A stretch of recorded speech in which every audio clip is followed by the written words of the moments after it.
And President Uhuru Kenyatta has officially unveiled the Uhuru Gardens National Monument and Museum ahead of tomorrow's Madaraka Day celebrations to be held at the same venue. Now, the president hailed the multi-agency team that worked for 21 months to deliver the project that showcases Kenya's history.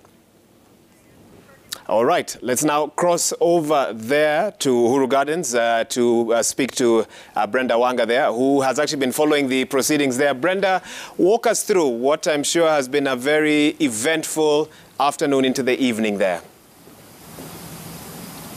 Yes, indeed, Waihigia, it has been an eventful evening that started with the arrival of the president at around 5 p.m. at the other end of this building where we're standing right now for the official unveiling and opening of this national monument and museum, the Uhuru Gardens National Monument and Museums.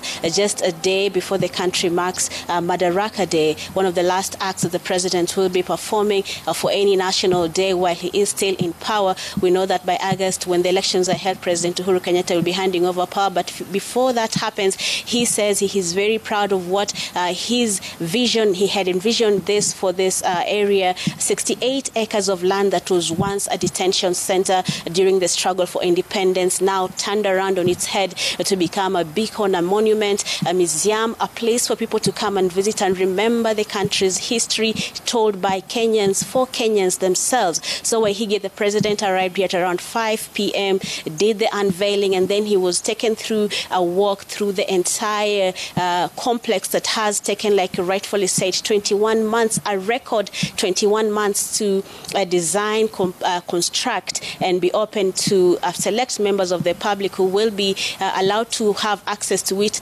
But before that happens, this venue will again tomorrow be hosting the Madaraka Day celebrations. The venue in itself consists of several conjoined buildings, if I do say so, each one of them holding special artifacts. The directors of this project telling us that they have collected over 12,300 different artifacts from different parts of Kenya that are now being showcased here.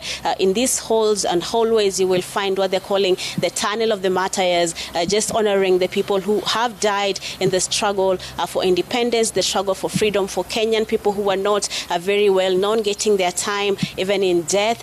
You will find what they're calling the Birth of Kenya, a section that showcases the history of Kenya from pre-independence Kenya up to until now.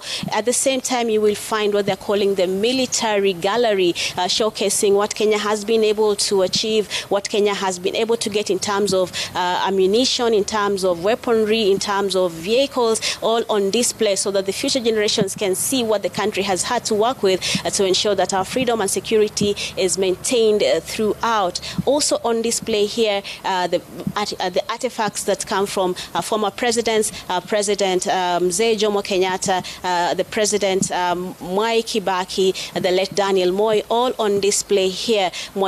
So these are some of the things that people who will be coming to see this museum and the national monument, once it is complete, will be able to see the president emphasizing the importance of Kenyans telling their own stories and reclaiming the power that has been lost through having other people tell our story. It is important also to say, like I mentioned earlier, this will still be the same venue of the Madaraka Day celebrations that will be held here tomorrow, led by the President Uhuru Kenyatta and his visiting guest, the President from Sierra Leone. Back to you.